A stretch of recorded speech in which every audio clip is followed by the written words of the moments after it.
अच्छा जी, हम लोगों ने इंटीग्रेशंस की बेसिक सारी बातें कर ली। हमने बेसिक इंटीग्रेशन कैसे होती है वो देख लिया, ब्रैकेट इंटीग्रेशन कैसे होती है वो देख लिया। ब्रैकेट इंटीग्रेशन पे हमने अच्छी खासी प्रैक्टिस कर ली है। अब हम ज़रा आगे चलते हैं और इन डिफरेंट टाइप के क्वेश्चंस को देखने से पहले ज़रा एक और बात समझ लो। वो बात यह है कि डेफिनेट इंटीग्रेशन क्या होती है और इनडेफिनेट इंटीग्रेशन क्या होती है। अच्छा, ये इंटीग्रेशन लाइक डेफिनेट इंटीग्रेशन या फिर डेफिनेट इंटीग्रल और इनडेफिनेट इंटीग्रेशन और इनडेफिनेट इंटीग्रल, मैं इन वर्ड्स को आपस में लाइक अदल बदल के यूज़ करता रहूँगा, दोनों में कोई फ़र्क नहीं है, एक ही बात है। अब देखो, डेफिनेट इंटीग्रेशन वो इंटीग्रेशन होगी जिस पर लिमिट्स यूज़ होंगी, जिसमें लिमिट्स तुम्हें दी हुई होंगी, लिमिट्स तुम यूज़ करोगे। इनडेफिनेट इंटीग्रेशन के अंदर तुम्हारी लिमिट्स मौजूद नहीं होती। क्या मतलब है इस बात का? देखो, लिमिट्स हैं क्या चीज़। तो जैसे फॉर एग्जांपल तुम्हारे पास एक ऐसा क्वेश्चन है, दूसरी तरफ तुम्हारे पास एक ऐसा क्वेश्चन है। फ़िलहाल दोनों में कोई फ़र्क नहीं है, लेकिन अगर मैं इसके ऊपर यहाँ पे एक वैल्यू लिख दूँ ना, यहाँ पे 2, यहाँ पे 0, तो ये बेसिकली कहलाती हैं लिमिट्स। जो ऊपर वैल्यू लिखी होती है ये होती है हमारी अपर लिमिट, और नीचे जो वैल्यू लिखी होती है वो होती है हमारी लोअर लिमिट। अभी तुम एरिया के सवाल देखोगे ना, तुम्हें समझ में आ जाएगा कि अपर लोअर लिमिट का मकसद क्या है। अच्छा, इनडेफिनेट में यहाँ पे कोई कुछ नहीं लिखा होता तो वो इनडेफिनेट इंटीग्रल कहलाता है। फ़र्क क्या है? फ़र्क ये है कि इनडेफिनेट इंटीग्रल के अंदर जो है ना, हम लोग सी लगाते हैं और डेफिनेट इंटीग्रल में हम लोग सी नहीं लगाते। अब ये सी क्या चीज़ है ये ज़रा समझो। मैंने ये अभी तक इसलिए एक्सप्लेन नहीं किया था क्योंकि ये एक अलग से कॉन्सेप्ट है, छोटा सा कॉन्सेप्ट है। अब इसको समझ लो जल्दी से। देखो, अगर हम एक इक्वेशन लेते हैं, लेट्स से कि 3x² + 5 y equals to 3x² + 5x + 2। अब इसको अगर मैं डिफरेंशिएट करने जाऊँ तो मुझे पता है कि ये 6x बनेगा +5 और ये 0 हो जाएगा। तो एट द एंड मेरे पास इक्वेशन आ गई। ये कह लेते हैं कि 3 × 2 x² की पावर -1 + 5 × 1 x की पावर 0 प्लस ये ख़त्म हो जाएगा। तो डिफरेंशिएट होने के बाद मेरे पास इक्वेशन बचेगी 6x + 5। ठीक है। अब हमने अभी पढ़ा है कि इस इक्वेशन को अगर अब मैं इंटीग्रेट करूँगा तो मेरे पास एज इट इज़ ये इक्वेशन आनी चाहिए, क्योंकि डिफरेंशिएशन जो है वो उल्टा है इंटीग्रेशन का और इंटीग्रेशन उल्टा है डिफरेंशिएशन का। अब देखो होता क्या है, जब मैं इस इक्वेशन को अब इंटीग्रेट करने जाऊँ ना, कि अब मैं इस इक्वेशन को इंटीग्रेट करने जा रहा हूँ, तो उसूलन तो हमारे पास सेम इक्वेशन आनी चाहिए, लेकिन होता क्या है चेक करो। मैं इसको इंटीग्रेट करूँगा तो अब मैं ये इंटीग्रल बाहर रिमूव कर दूँगा, dx रिमूव कर दूँगा, ये 6x पावर +1 हुई, पावर डिवाइड बाई 2 + 5 कांस्टेंट था तो ये 5x हो गया। तो मेरे पास इक्वेशन आ गई y equals to 3x² + 5x। Notice कर रहे हो कि ये 2 था यहाँ पे, अब नहीं है, क्या हुआ ये? दरअसल होता ये है कि इंटीग्रेशन जब भी होती है ना, या डिफरेंशिएशन जब भी होती है, तो तुम देख रहे हो कि ये कांस्टेंट वैल्यू तुम्हारी गायब होकर 0 हो जाती है, ख़त्म हो जाती है। अब एक चीज़ जो बची ही नहीं है उसको हम लोग कैसे लेके आएंगे आउट ऑफ थिन एयर? वो तो पॉसिबल नहीं है ना। तो हमेशा हम ये हरकत करते हैं कि जब भी इंटीग्रेट करते हैं ना, हम बोलते हैं यार कोई ना कोई वैल्यू हो सकता है ऐसी पॉसिबल हो कि एक वैल्यू यहाँ पे ओरिजिनली थी, जो कि कांस्टेंट थी अपने ओरिजिनल फॉर्म में, जो कि अब नहीं रही, जैसे यहाँ पे नहीं रही थी। तो हम यहाँ पे एक सी शो कर देते हैं सिर्फ ये दिखाने के लिए कि यार यहाँ पे कोई ना कोई वैल्यू थी एक टाइम पे, अब नहीं है। और कुछ क्वेश्चंस में जैसे रिवर्स वर्किंग वाली क्वेश्चन है उसमें हम लोग वो सी की वैल्यू फाइंड भी करेंगे। लेकिन जब हम लोग ये बेसिक क्वेश्चंस कर रहे होंगे, जैसे हमने सारे सॉल्व किया ना, हमने ये पूरा सवाल किया, हम एंड में एक +c भी शो कर देंगे। ये क्वेश्चन हमने किया, हम लोग इंटीग्रेशन शो करने के बाद एंड में आंसर लिखते हुए +c शो कर देंगे। यहाँ पे भी +c शो कर देंगे, यहाँ भी +c शो कर देंगे। क्यों? क्योंकि इंटीग्रेशन में कोई लिमिट्स नहीं थी, ये इनडेफिनिट इंटीग्रेशन थी। ये बात क्लियर है? इस क्वेश्चन में भी देखो, यहाँ भी तुम्हें कोई लिमिट्स नहीं दिख रही, हम लोग एंड में प्लस सी लगा देंगे। बस ये दिमाग में रखो कि जब भी तुम ये क्वेश्चन सॉल्व कर रहे होगे इंटीग्रेशन का और तुमको उस क्वेश्चन के अंदर अपने इंटीग्रल बार के ऊपर कोई छोटी छोटी वैल्यूज़ नहीं दिख रही हैं, प्लस सी लिख दो उसके एंड में, काम चल जाएगा। क्लियर है? इवन यहाँ पे भी और यहाँ पे भी। अब इसके पीछे की रीजनिंग क्या है तुम लोगों को मैंने यह समझा दी कि जब भी डिफ्रेंसिएशन होती है कांस्टेंट ज़ीरो बन जाता है, गायब हो जाता है, तो उस कांस्टेंट की याद में हम लोग सी लगाते हैं। यहाँ तक बात क्लियर है? अब ज़रा आओ एरिया समझो। अब देखो होता क्या है कि जब भी तुम D Y by D X की इक्वेशन को इंटीग्रेट करोगे तुम वाई पे जाते हो, ये तो पता है।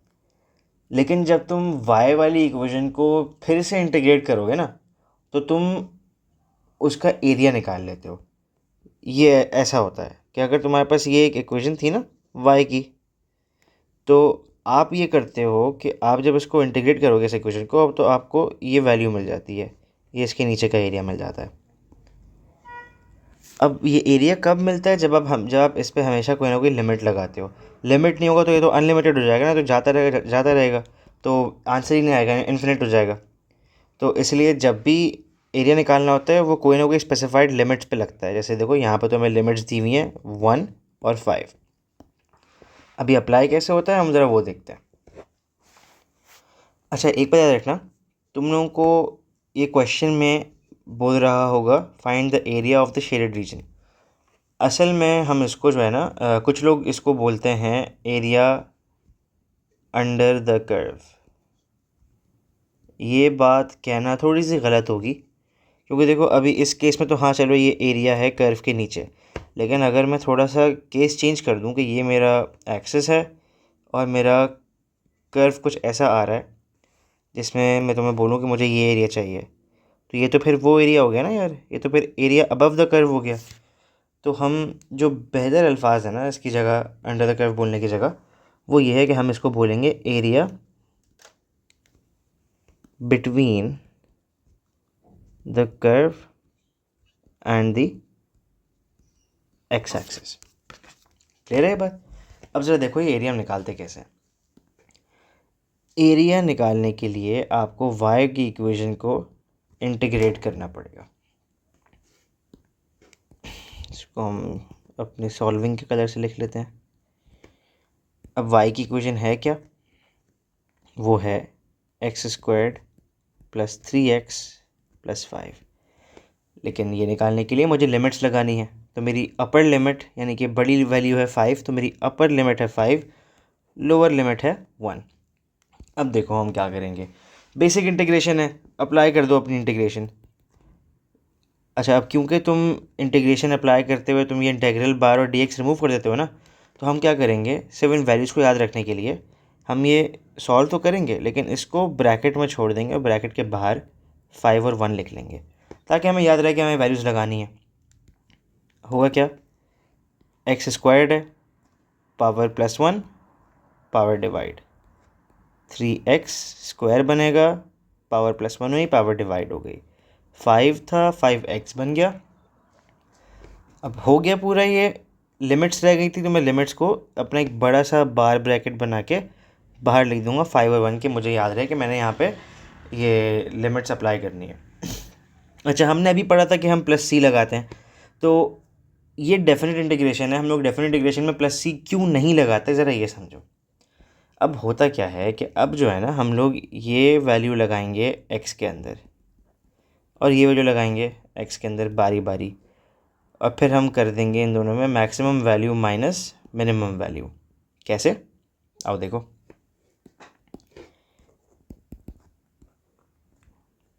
सबसे पहले मैं 5 लगाऊंगा तो ये हो जाएगा 5 की power 3 divide by 3 plus 3 into 5 की power 2 divide by 2 plus 5 into 5। ये मेरी मैक्सिमम हो गई माइनस मिनिमम, जो कि हमारी आ जाएगी 1 cubed divide by 3 plus 3 into 1 square divide by 2 plus 5 into 1। ये मेरी मिनिमम आ गई।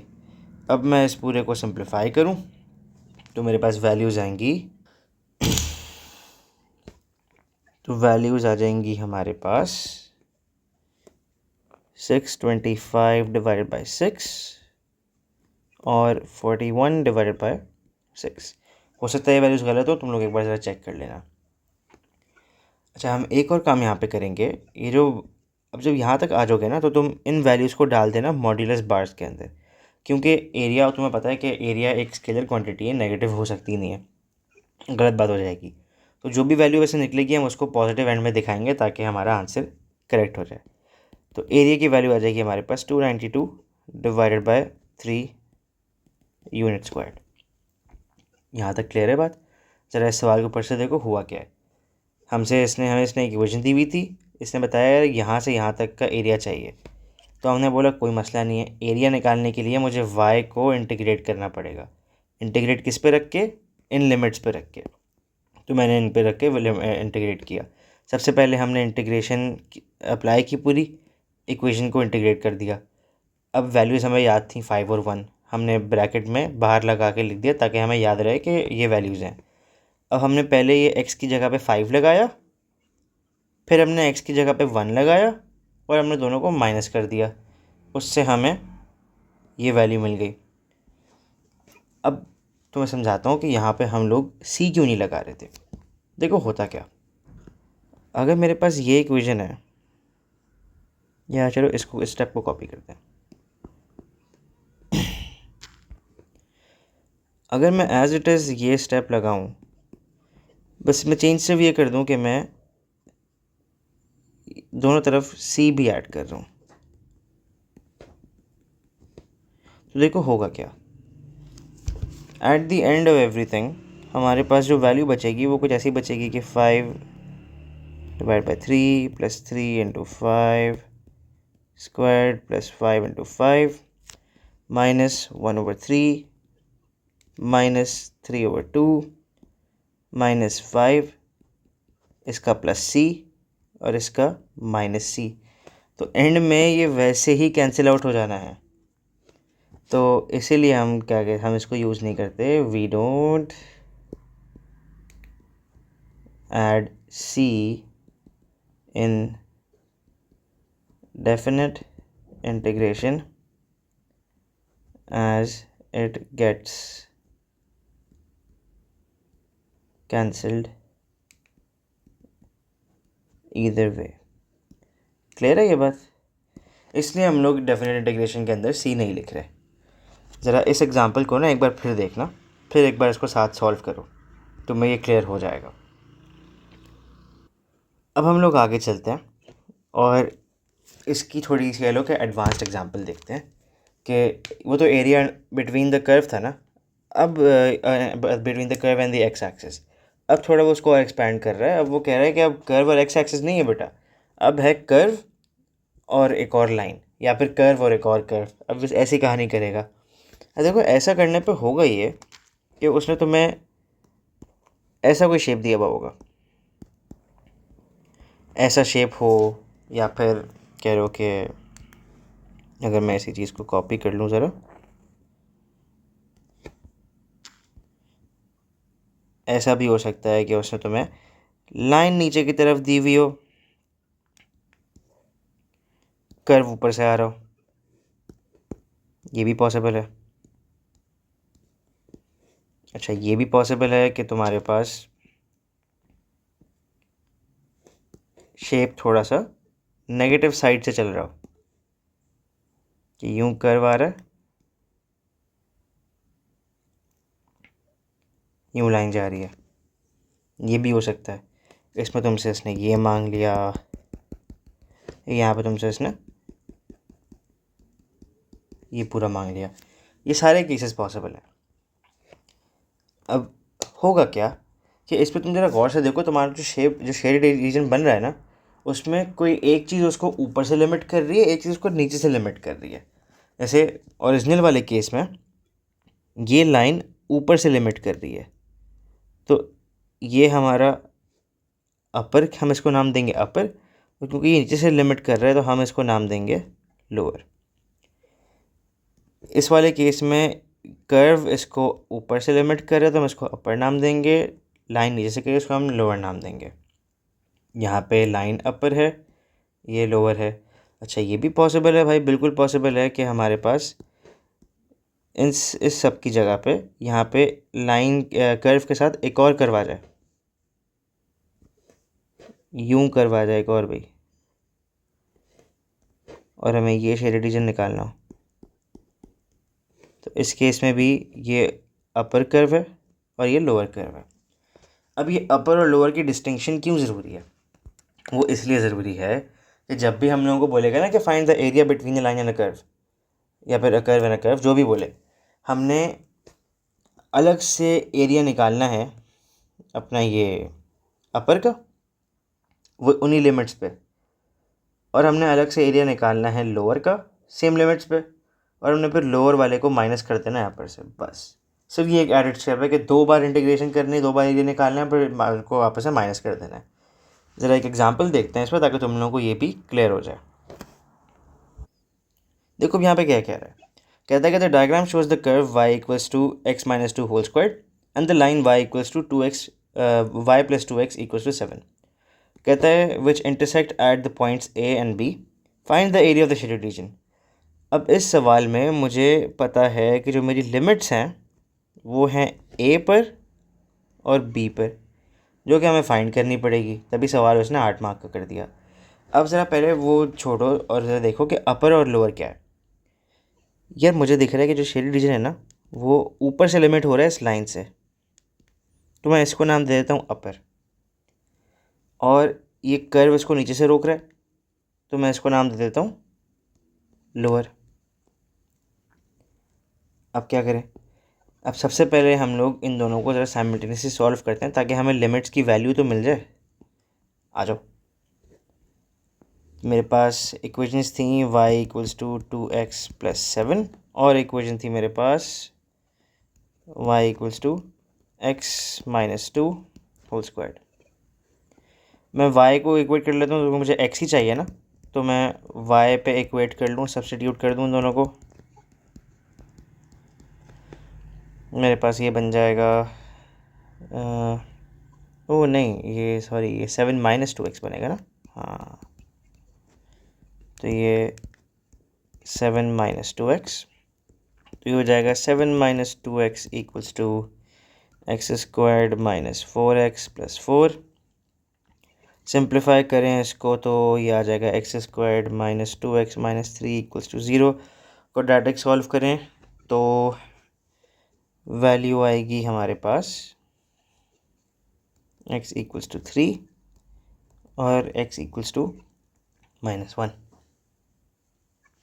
ठीक है, अब वैल्यूज़ मिल गई हैं। अब हम आगे चलेंगे, अब हमें इंटीग्रेशन स्टार्ट करनी है। पहला स्टेप क्या था? पहला स्टेप था कि हमने अपर को रख के इंटीग्रेट करना है, अपर का पूरा काम निकालना है। तो आओ अपर को निकालें। तो हम अपर की इंटीग्रेशन करने जा रहे हैं। तो यार अपर की इक्वेशन थी मेरे पास y equals to 7 minus 2x। तो आओ ज़रा लिमिट लगाओ इस पर। अपर लिमिट 3, लोअर लिमिट -1, अंदर आ रहा है 7 माइनस 2x dx। तो यार इसको इंटीग्रेट करो तो ये बनता है मेरे पास 7x minus 2x square divide by 2, 3 और -1 आनी है। इसमें अगर मैं 2 और 2 काट दूँ तो मेरे पास ये बचेगा 7x माइनस एक्स स्क्वायर्ड, 3 और -1 आ रहा है। अब मैं ये मैक्सिमम माइनस मिनिमम कर दूँ इसका, तो ये बचेगा मेरे पास 7 into 3 minus 3 squared minus 7 into -1 minus -1 squared. Value निकालें तो ये एरिया ऑफ अपर मेरे पास कितना आ रहा है? ये बनता है हमारे पास 18। सही है, ये अपर का एरिया आ गया। अब हम लोग निकालते हैं अपना लोअर का एरिया। लोअर की इक्वेशन क्या थी हमारे पास? लोअर की इक्वेशन थी x माइनस 2 होल स्क्वायर। तो हम लोग इंटीग्रेट करने जा रहे हैं x माइनस 2 होल स्क्वायर्ड को। ज़रा देखो मेरी अच्छा इस इक्वेशन को हम लोग बेसिक से भी कर सकते हैं कि होल स्क्वायर्ड है तो ओपन कर लो, या फिर हम उसको ब्रैकेट से भी कर सकते हैं। क्यों? क्योंकि ब्रैकेट के अंदर हमारे पास x-2 मौजूद है जिसका डिफरेंशियल 1 होता है, 1 बार मौजूद है हमारे पास। तो हम इसको ज़रा प्रैक्टिस के लिए ब्रैकेट से कर लेते हैं। तो ये 1 मौजूद था, x-2 होल स्क्वायर्ड dx, मेरा ये इंटीग्रल बार बार उड़ेगा, 1 उड़ेगा, dx उड़ेगा। अच्छा याद रहे वैल्यूज़ जो लिमिट्स थी वो थी 3 और -1। तो ये मेरे पास पीछे रह जाएगा x-2, पावर में +1 होगा, पावर डिवाइड भी हो जाएगी, प्लस सी नहीं लगाएंगे क्योंकि डेफिनेट इंटीग्रेशन कर रहे हैं, और लिमिट आ जाएगी 3 और -1। साइड पे ज़रा वर्किंग कर लेते हैं इसकी। अब मैं इसको वो अपने साथ वैल्यू को सिंप्लीफाई करूँ, फर्दर लिमिट्स अप्लाई कर दूँ, तो ये बन जाएगा मेरे पास 3 - 2 whole cubed divided by 2 by 3 sorry minus -1 - 2 whole cubed divide by 3। अच्छा इस पर भी अच्छा याद रहे, तुम ये ब्रैकेट बाहर वाले ब्रैकेट की जगह जो है ना एक बड़ा सा वो भी यूज़ कर सकते हो, मॉडुलस, क्योंकि हमें एंड में वैल्यू पॉजिटिव चाहिए ना यार, तो वो भी लगा लेना यहाँ पर भी। यूजुअली तो वैल्यू पॉजिटिव ही आती है, लेकिन अगर नेगेटिव भी आए तो तुम उसको पॉजिटिव लिख दोगे। सिर्फ ये बात समझाना चाह रहा हूँ यहाँ पे। ये सॉल्व किया तो हमारे पास एरिया ऑफ लोअर आ रहा है 28 डिवाइड बाय 3। यार इसको चलो नीचे ले आते हैं यार, बहुत जगह है। सही है, ये भी हो गया। अब नेक्स्ट स्टेप क्या था? नेक्स्ट स्टेप था कि हमें अब area of upper minus area of lower करना है। आ जाओ कर देते हैं। तो अब मेरे पास आखिरी स्टेप बचा है कि मुझे एरिया ऑफ शेडेड रीजन निकालने के लिए area of upper minus area of lower करना है। तो area of shaded region will be equal to area of upper कितना था हमारे पास 18 आया था, माइनस एरिया ऑफ लोअर मेरे पास 28 डिवाइडेड बाई 3 आया था, जिसका अगर मैं अब आंसर निकालूं तो मेरे पास बनता है